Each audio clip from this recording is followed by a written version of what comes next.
সুপ্রভাত বন্ধুরা, কেমন আছেন সবাই? প্রবাসী মৌবনে সবাইকে স্বাগত জানিয়ে আজকের ব্লগটা শুরু করছি। আজকে না অফিস আসার পর দেখছি প্রচণ্ড গরম তো লাগছেই, তার মধ্যে কি হয়েছে, কারেন্টটা নেই। তো কি করা যায়, কারেন্ট নেই, তাই ফ্রেশ হয়ে নিয়েই আবার বেরিয়ে পড়লাম। ক্যাজুয়াল ড্রেস পরেই বেরিয়ে পড়লাম নদীর ধারে। নদী পাহাড় মিলেমিশে একাকার। এর পাশে দাঁড়ালে না একটা হাওয়া, হালকা হাওয়া আসে। নদীটা যে দেখছেন না, নদীটার নাম কুণ্ডলিকা নদী। এই নদীর ওপরে ব্রিজ আছে, এখান থেকে গাড়ি চলাচল করে। এখানে প্রায় সবাই সন্ধ্যাবেলা বসে আড্ডা দেয়। পাশেই পার্ক আছে, পার্কে না গিয়ে সবাই এখানেই দাঁড়িয়ে থাকে বেশিরভাগ।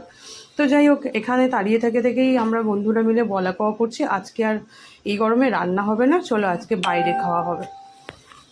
তো সেই বাইরে খাওয়া মানে কি, ওই পাশে একটা চাইনিজ আছে, ভালোই খাবার বানায় ওখানে, ছেলেগুলো বাঙালি ছেলে, তাই খাওয়া দাওয়াটা মারাঠিদের মতো নয় আর কি, একটু ভালো।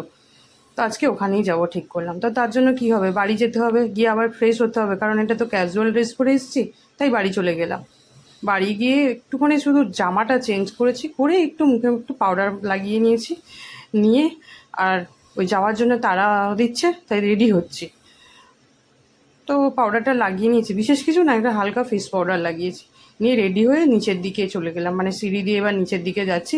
নিচে দিয়ে যেতে যেতে ওই ভাবছি হেঁটেই যাব নাকি, এক বান্ধবী বললো দাঁড়া আমি স্কুটিতে নিয়ে বেরোই। তো ও আর আমি গেলাম। তো যেতে যেতেই দেখছি যে একটা বান্ধবীর ফোন, যে একটা মেডিসিন আনতে হবে ওর জন্য। মেডিসিনটা দেখছি দু একটা দোকানে পাওয়া যায় কিনা।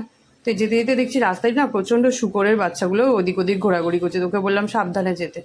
এই একটা মেডিসিন শপ পেলাম, এনাকে জিজ্ঞেস করি তুমি পাবো কি না। তো জিজ্ঞেস করাতে বললো হ্যাঁ একটা ওষুধ পাওয়া যাবে, একটা পাওয়া যাবে না। তো ওই একটাই নিই আর কি অগত্যা। একটা নিয়ে চলে গেলাম আমরা রেস্টুরেন্টের দিকে। এরই একটুখানি উল্টো সাইডেই রেস্টুরেন্টটা। রেস্টুরেন্টের নাম হচ্ছে শীতল চাইনিজ।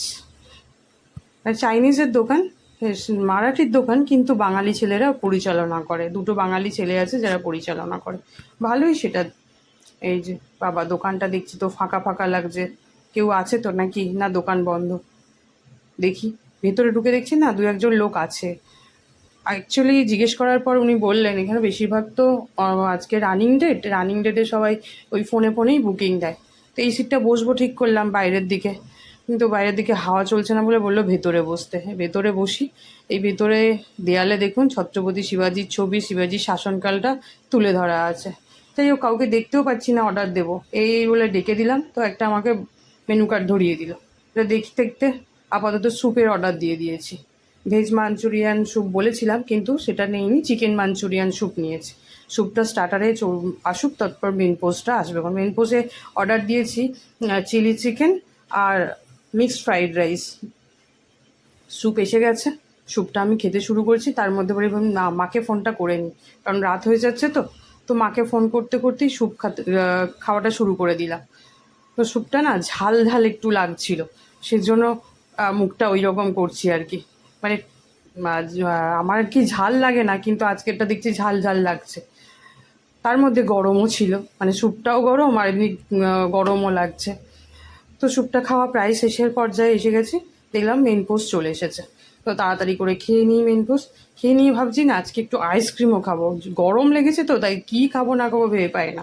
তাড়াতাড়ি এটাকে শেষ করে কাছেই আবার আইসক্রিমের দোকান আছে, সেই দোকানে চলে যাব। আজকে আইসক্রিমও খাবো। এটা যে দেখছেন না সেজওয়ান চাটনি, এটা বলা হয়নি আপনাদের, এটা এখানে ফ্রিয়ে পাওয়া যায়। মানে এটা লাল দেখতে, লাল ঘরে ঘরে একেবারে। সব কিছু ফ্রি না, এই সেজওয়ান চাটনি আপনার জন্য ফ্রি।